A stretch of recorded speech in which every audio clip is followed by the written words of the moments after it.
A paz do Senhor, meus irmãos. Nesse vídeo vamos falar sobre o avivamento em Asbury, nos Estados Unidos, que deu início no dia 8 de fevereiro, sendo hoje o dia da gravação desse vídeo, dia 20, isso quer dizer que faz mais de 12 dias. E se nós formos pesquisar na internet, veremos muitos jovens, muitas pessoas ainda dentro dessa universidade buscando a presença de Deus. Vamos falar também sobre o que é um verdadeiro avivamento, quais são as marcas deixadas por esse avivamento e também vamos falar sobre o segredo para buscar a face de Deus, ou para que Deus se manifeste a nós, como está acontecendo agora nos Estados Unidos. Então eu quero convidar você para ficar comigo até o finalzinho desse vídeo e eu tenho certeza que ele será bênçãos para você. Primeiro nós precisamos entender o que é avivamento. Avivamento é vivificar, dar vida, despertar. E geralmente quando a Bíblia fala sobre avivamento, nossa mente volta a Atos 2, sobre a descida do Espírito Santo. E se nós decorrermos o texto do capítulo 2, capítulo 3, 4 e 5, nós vamos ver que o verdadeiro avivamento, ele deixa algumas marcas. Ou seja, não é simplesmente um culto, um movimento, um mover do Espírito Santo, não. Isso é uma transformação tão grande que ela vai transformar primeiro o caráter das pessoas. Ou seja, as atitudes das pessoas serão mudadas a partir dessa manifestação do Espírito Santo. Vemos, por exemplo, na igreja primitiva, os cristãos cheios do Espírito Santo perseveravam na doutrina dos apóstolos, na comunhão e no partir do pão. E em cada alma havia temor. Eles tinham tudo em comum. Então, quando falamos sobre avivamento, falamos sobre uma mudança no caráter das pessoas. E diante desse avivamento nos Estados Unidos, nós temos que ter um certo cuidado, porque Deus não nos estabeleceu como juízes para julgar o que é de Deus e o que não é. E eu aprendi uma coisa muito importante que temos que aplicar. Quando você não tem um discernimento, não entende em certas áreas, o melhor a se fazer é não dar a nossa opinião, porque nós corremos o grande risco de dizer que algo é de Deus ou não é. E para isso podemos consultar, por exemplo, a palavra de Deus.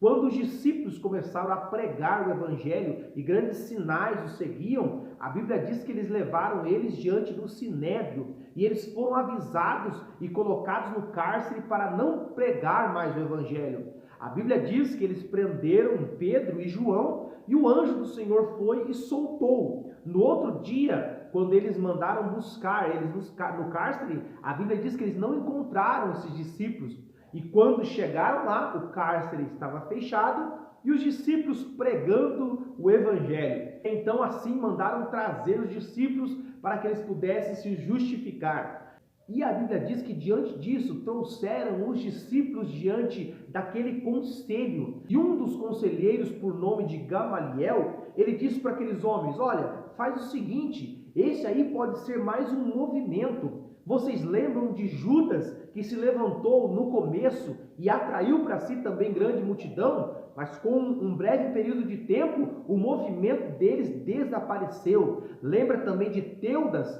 Ele também motivou muitas pessoas a fazerem parte do seu movimento, mas também por um breve período de tempo, ele desapareceu, assim como também o seu grupo, ou o seu movimento. E assim, Gamaliel dá o conselho dizendo: se esta obra ela é dos homens, ela vai se desfazer por si só. Agora, se ela é de Deus, ninguém poderá desfazê-la. Assim também como esse avivamento nos Estados Unidos, o mesmo conselho serve para os dias de hoje. Se é o mover de Deus, que eu assim creio, ele vai continuar. Agora, se é o mover humano dos homens, ele vai brevemente acabar. Porque um avivamento verdadeiro, ele deixa marca. E a maior marca do avivamento verdadeiro é o arrependimento. E segundo o que nós temos visto ali, muitas pessoas estão ali arrependidas, se entregando a Cristo verdadeiramente, ou seja, estão ali por causa da presença de fato de Deus. O que não podemos deixar de considerar é que avivamento é uma promessa de Deus.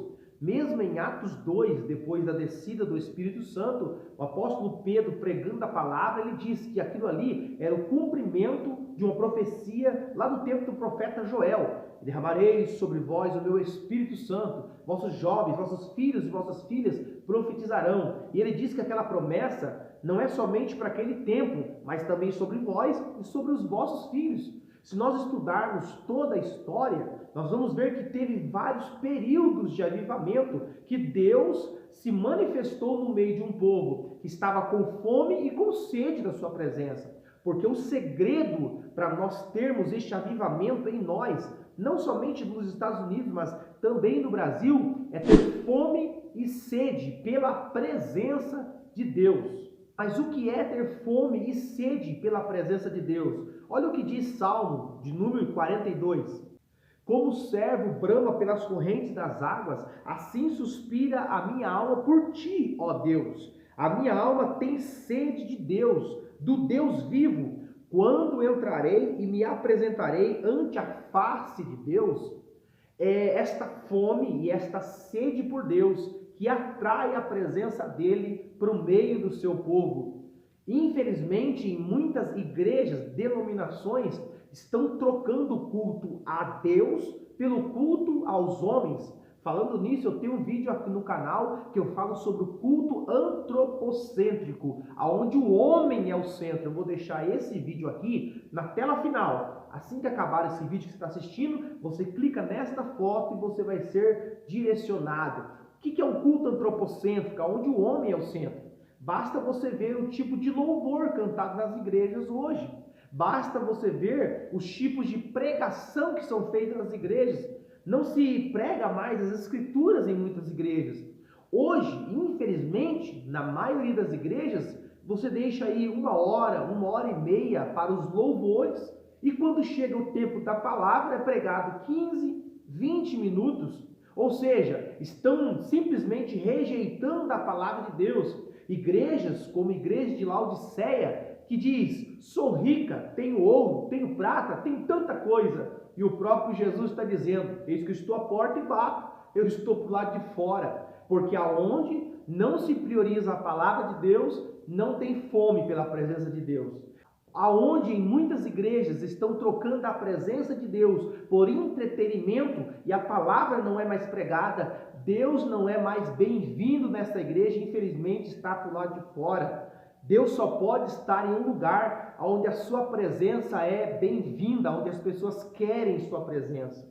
Sinal disso, muitas pessoas vão ao culto dizendo, hoje eu vou à igreja para buscar minha bênção, hoje eu vou para buscar a minha vitória. Não que isso seja pecado, mas nós cristãos precisamos ir para a igreja, porque nossa alma tem sede de Deus, tem fome de Deus. Não podemos trocar a presença de Deus pelo presente de Deus. Não podemos trocar Deus pelas mãos de Deus. Muitas pessoas querem o favor de Deus, querem as mãos de Deus, querem o presente de Deus, mas não querem o Deus dos presentes. Não querem ter intimidade com Deus, porque como nós falamos sobre avivamento não é um movimento, avivamento traz marcas em nós, muda primeiro o nosso caráter, transforma de dentro para fora. Se fizermos um breve estudo sobre os avivamentos, nós veremos que houve uma grande transformação, primeiro na igreja e depois na comunidade, no país. Não tem como haver um avivamento na igreja e esse avivamento não tomar o mundo, porque de fato somos o que? Sal e luz. Nós somos a diferença. Nos grandes avivamentos, os cristãos que foram avivados influenciaram a geração. Uma geração onde havia corrupção, onde havia desvio de caráter, onde havia tantas coisas erradas no meio de uma sociedade corrupta. Mas esta igreja que foi avivada foi usada para transformar essas nações que se corromperam, deixando o Senhor. É isso que Deus quer gerar e está gerando agora nos Estados Unidos e que quer gerar também no nosso país. Mas para isso acontecer, nós precisamos voltar a ter fome e sede da presença de Deus. E por isso eu lhe pergunto a você que está me ouvindo, qual é o tempo que você tira para orar a Deus?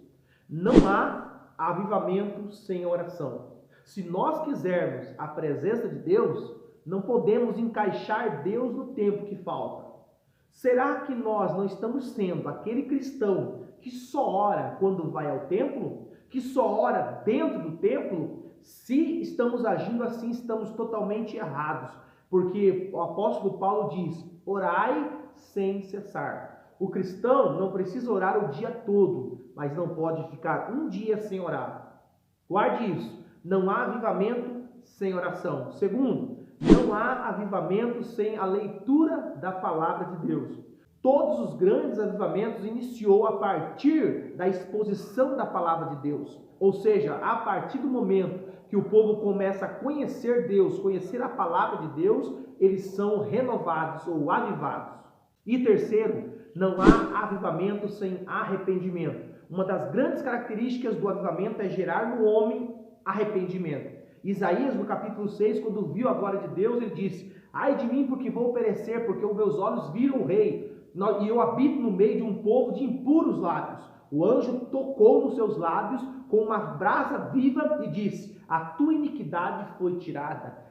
Houve um grande avivamento na vida do profeta, que a partir daquele momento ouviu a voz e disse: quem enviarei, quem há de ir por nós? E ele diz: eis-me aqui, Senhor, envia-me a mim. O avivamento gera arrependimento. Então, para que Deus possa fazer no Brasil, que está começando a fazer lá para o lado de fora, que a nossa nação seja impactada por este grande avivamento, nós precisamos ter fome e sede de Deus. E eu tenho certeza e plena convicção que o maior desejo de Deus é avivar as nossas vidas e que possamos orar como o salmista diz: a minha alma tem sede de Deus. O Deus de Abraão, Isaque e Jacó é o mesmo Deus que está conosco todos os dias. Por isso eu convido você, vamos buscar a face de Deus e Deus voltará para as nossas igrejas. Deus estará no meio do seu povo e o nome dele será glorificado. Deus te abençoe.